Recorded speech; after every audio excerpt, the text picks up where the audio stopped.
My wife hasn't been the same since our second child, but now he's the issue. 1, 2, a break is what we needed.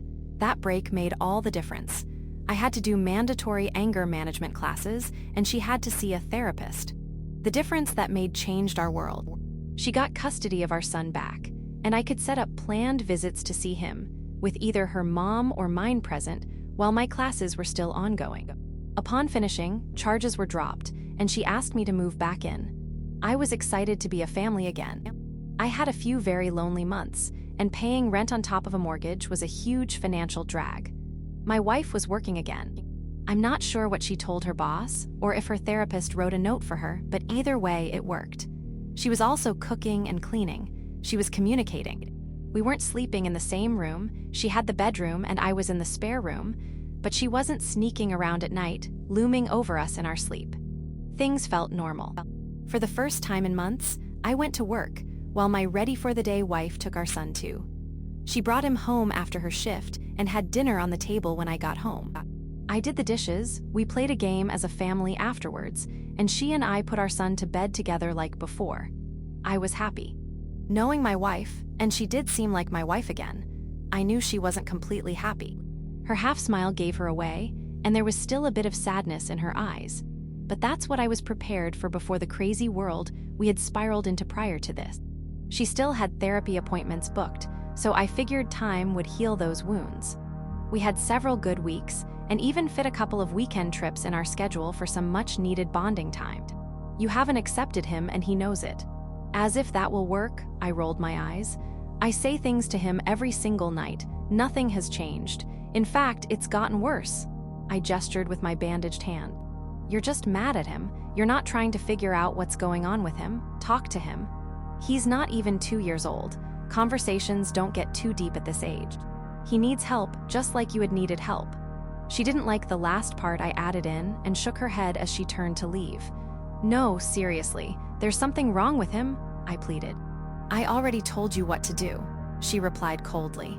That night, I did lock my door. If either boy needed anything, they could get their mother. Luckily, we had finally reached the weekend. My sleep was lacking as rolling onto my left side jarred me awake from the pain. And when I was conscious, I could feel my hand pulsating. I got up early on Saturday due to the aforementioned issues and took a couple of extra-strength Tylenol before plopping down on the couch. Maybe I could rest a bit there. But that was a short-lived idea as I heard rustling from the boys' room. It was the younger boy. He sat on the opposite side of the couch as me, and I asked if he wanted a show. To my surprise, he answered and even told me what he wanted to watch. So, we sat in silence together, watching cartoons. Not too long after he got up, his brother followed, and then their mother. She took the younger boy back to his room to get him changed, and started making breakfast afterwards. My older son sat right beside me and poked at my bandage. Is your hand okay, Dad? It still hurts, but it's getting better, I told him. That's good, he said. Then he scooted over to his little brother's side, and they talked and laughed as the show continued. Our son loved throwing rocks into the lake, and we did some long evening walks downtown. Things were good. Then one evening, after our son was asleep, she came to me with news I wasn't expecting. It was uncanny how calm and normal the days were compared to the nights. When nighttime hit again, I left the door open, and the younger boy walked in at his usual time. I told him to sit next to me, but he just stared. We would make do. I showed him the monitor recording from our eventful night. The image was when he entered the kitchen, and I could hear the magnet fall off the fridge, but you couldn't make it out from the visuals. Any other video with him did not have this effect. And after he'd grabbed the knife and left, it went back to normal. Maybe there was some sort of time skip, but later in the video, you could just see the magnet reappear at the top of the fridge. It was absolutely crazy, but he didn't respond at all. What happened here? I asked. No answer. Why do you want to hurt me? No answer. Did you make your mom hurt me before you were here? A small grin. You did, didn't you? Back to a blank stare. Why do you want to hurt me? I repeated. Nothing. I told your mom that you wouldn't talk to me and it's late.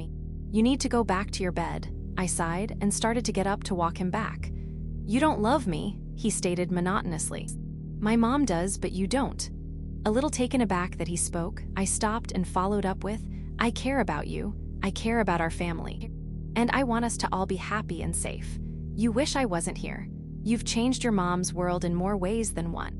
I'd have done without some of the hardships of the first round, but she's very happy you're here. You're deflecting. Where the hell did he hear that word? I want me and you to get along. I don't want to. I'm pregnant. Her face lit up with excitement, such a genuine smile plastered on her face. My heart sank, and I felt a mixture of anger and disbelief. How could she be so happy about this? I just want my mom and brother. You don't belong here. Well, you're going to have to live with me because I'm not leaving, I retorted. No, he replied and walked himself back to his room. I locked the door again and replayed the conversation in my head as I fell asleep. To my dismay, I woke up again in the early hours of the morning, about the time his mother would have visited the gravesite. Somehow, he'd gotten past the lock and was standing over me on the bed, as domineering as such a small child could be. "Number, go back to bed," I told him. To my surprise, he did, but he also got his point across. I couldn't keep him out of anything. I couldn't fall back to sleep, and this is where I lie in my predicament. If I leave, he wins and I lose everything. If I stay, I'm not safe, but at least everyone else in the house is. I finally had my wife back. I was watching my son grow up and love his little brother. Could I adapt to the craziness of it all? I might die trying. Maybe it was sleep deprivation, but I decided it was a risk I was willing to take. We'd been doing so great.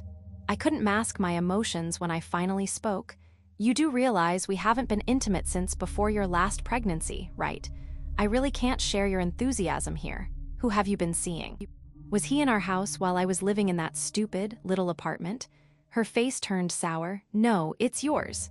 She tried to continue, but I cut her off. It's obviously not. Fine if you don't want to tell me who you were with, but don't stack lies upon lies. Our relationship is still fragile and trust has to be earned. This is a huge setback. He is yours, she insisted. It's him, like you already know the gender. How far along are you? HIM, she repeated. He wasn't ready for this world the last time, but he is now. He said he was coming back, and I didn't know how, but I missed a period and took a test, and I know it's him. I stared at her in disbelief. She'd been so sane the past several weeks, and it wasn't a rage-filled crazy, but this was just a different flavor of crazy. I need some space tonight. We can talk about this more tomorrow, was all I could muster before holing up in my room. I knew another pregnancy meant the world to her, and I now knew all too well what kind of havoc a miscarriage could wreak on her. So we talked and made do, and when it was time for the first ultrasound, I made sure to be there with her. She was shaking while we drove to this office. I put my hand on hers to try and comfort her, but knew only the sound of a heartbeat and the sight of little kicking feet would truly calm her nerves. We were escorted into the same room as last time. The same chair we witnessed our first child's little movements and our second's lifeless, empty sack. Jelly was applied to her belly, and the monitor slowly moved over her, and there it was. Thump, thump, thump at the quick speed that fetal heartbeats move, and then the little head, body, limbs, moving, bouncing, alive. My wife laughed in relief, and happy tears streamed down her face. I was relieved for her, but still wasn't exactly elated to see the product of another man inside of my wife, whether she admitted to it or not. She's not the Virgin Mary. Do you know how far along you are? The ultrasound tech asked her. Maybe 8 weeks. It's been about 2 months since my last period, my wife answered. Well, baby is measuring a lot bigger than 8 weeks. I'd guess more like 14 or 15 even. Oh wow, I've probably just lost track of time. I'm just so relieved to see him alive and well. She was all smiles. We went home with a string of sonogram pictures, and she excitedly showed our son, pointing to her belly and explaining that he'd soon have a baby brother. Though, technically speaking, the gender hadn't been identified yet, but we'd know soon enough at the 20-week anatomy scan. A month later, we found out it was a boy, and to my dismay, this fueled her belief that our second child together was growing inside of her now. She continued having appointments. Her mom and sisters put together a baby shower, and I watched as her belly grew larger and larger. Seeing a baby move inside of a woman's womb is such an alien experience, but something just felt so off about this one. The weird quivering her stomach did send shivers down my spine. But she insisted on it being a great sign, and would have our son come watch and feel. She did not like her hospital birth last time. and equated it with the trauma of the surgery to remove the last pregnancy. So she absolutely insisted on a home birth. I was not excited about this, but it's not my body.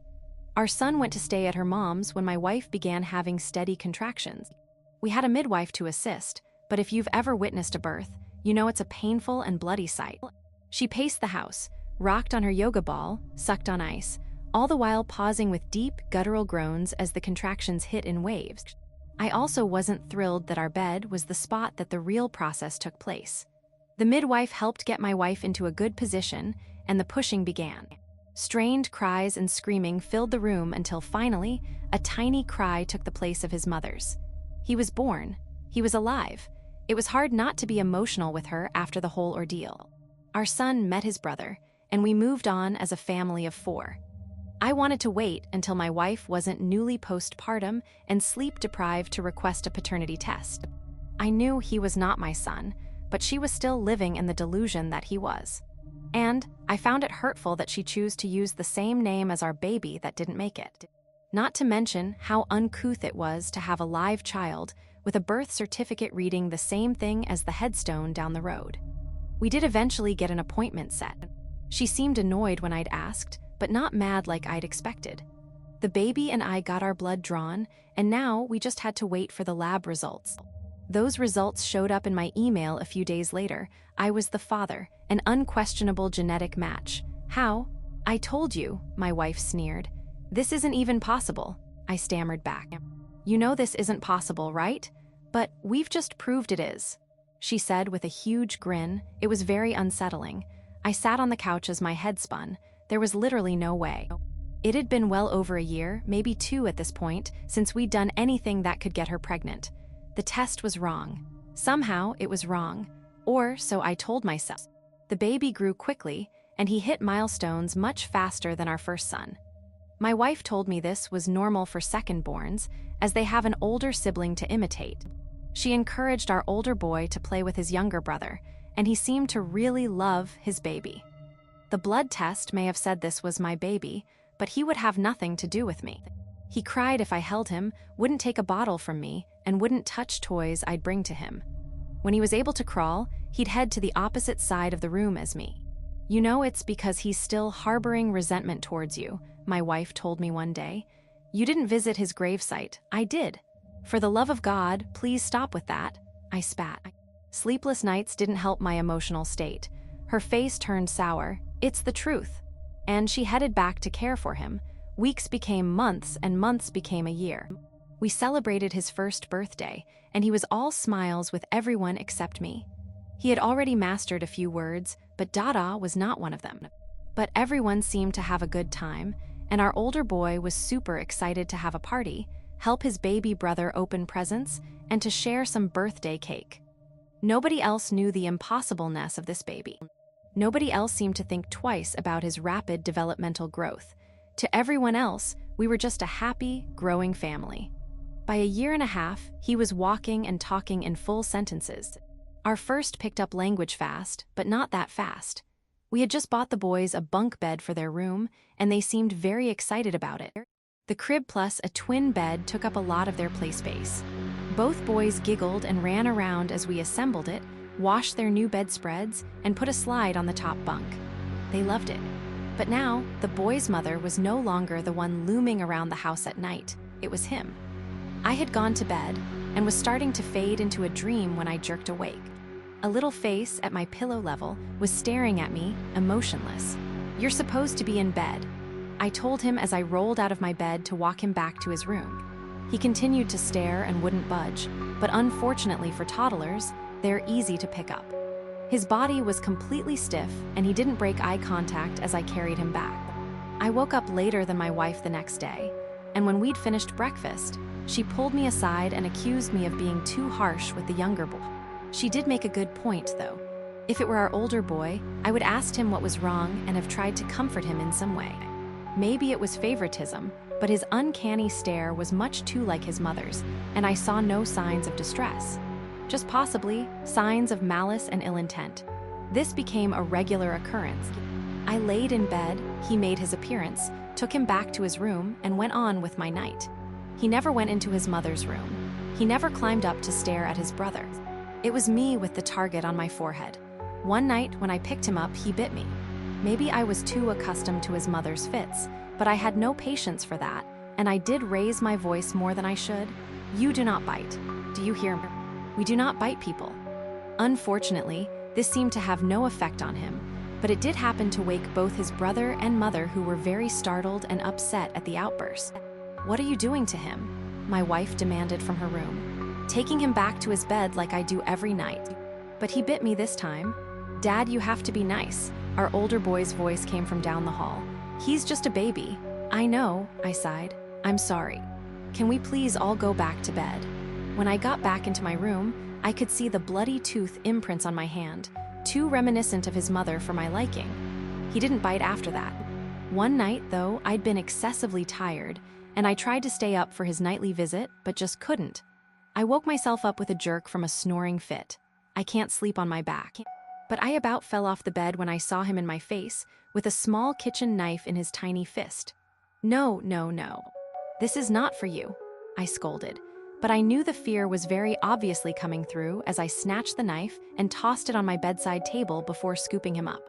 After he was back in bed, I went into the kitchen to investigate. The knife drawer had a child lock, and all of the dishes should have been done and put away. Maybe a knife had been left in the dishwasher by mistake. Broken plastic pieces lay in and under the drawer. I guess I'd need to invest in better child locks. That's exactly what I did the next day. After work, I went and bought some heavy-duty magnet locks. You had to have the main magnet in a certain spot on the cabinet door or drawer to unlock the mechanism, and then you could open it. It's a pretty cool invention. I put the big magnet on the top of the fridge, where only myself and my wife could reach. That night, he wasn't holding a knife. He'd found scissors. The next morning after breakfast, I pulled my wife to the side. You cannot leave scissors out where the boys can get into them. I put locks on everything for a reason. What do you mean, leave them out? I didn't even use them to leave them out in the first place. They've been in that drawer. So don't you go accusing me. With that, I felt for the key on the top of the fridge, and it was still there. This child was 18 months. There was no way he could have moved a chair to the fridge, or have had the coordination to climb said chair to reach the top. I don't even think he'd have been tall enough with a chair. Not to mention, he would had to have the thought process to put the key back to avoid suspicion. It was a ridiculous thought to entertain, but somehow he'd ended up with the pair of scissors. I waited for my wife to leave with the boys and then I moved the baby monitor to the top of the fridge. That night, I woke to something scratching on my forehead, moving down my eyebrow and towards my eye itself. I slapped the little arm, and he dropped the ballpoint pen he'd been drawing on my face with. He just stared at me, and this time I just stared back, wide-eyed, before grabbing him and putting him back in bed. Luckily, a bar of soap and some water took the marks off. When I got back to my room, I saw he'd scribbled all over the sheet leading up to my pillow, and did some more artwork on the pillow itself before finally reaching my face. The next night, I contemplated locking my room, but that felt negligent with small children in the house, so I didn't. I wish I would have listened to my better judgment. He didn't come in as per usual. Instead, he arrived much later, after I was sound asleep. I woke to a stabbing sensation in my arm. I screamed and blindly grabbed around in the dark. I must have been close to him because the next hit was to my hand, right through the palm. I cried out, cursing and yelling for my wife. "You think she's gonna help you?" his tiny voice said. That was probably the first sentence he'd ever directed explicitly towards me. I caught the knife with my other hand and stabbed it through the wall, well above my head. He was not going to grab it again. Blood dripping everywhere, I hugged him tight, stopping his arms from moving, and pulled him onto the bed, over the bed, and carried him to his mother's room. At first, she was horrified, thinking I'd done something to the child, but then had obvious relief when it was just me who was bleeding profusely. Fuck me, I guess. I can't deal with this right now. I need to clean myself up, I spat as I dropped him onto her bed. She embraced him and began mumbling something to him, but it was inaudible to me. I shut the bathroom door and paced inside. I thought I should go to the hospital, but how would I explain it? I can't say. My toddler got a knife and stabbed me. That would immediately warrant a CPS visit, and I'd be the guilty party for letting my child get a knife. I tried to dress the wound with what we had. but it was bleeding a lot, so I started formulating a story, grabbed my keys, and told my wife I was leaving. The stab on my arm wasn't too deep, surprisingly, but my hand needed stitches. To them, a glass window shattered and a large chunk caught my hand. Maybe they knew it was bullshit, but what did it matter anyways? I wasn't worried about my older son or wife, as the younger was fond of them both. It was just me. I drove around for a bit before heading home. How was I even going to address that? When I did get back, I tried to ask my wife for suggestions. She knew him best. Just talk to him, she told me.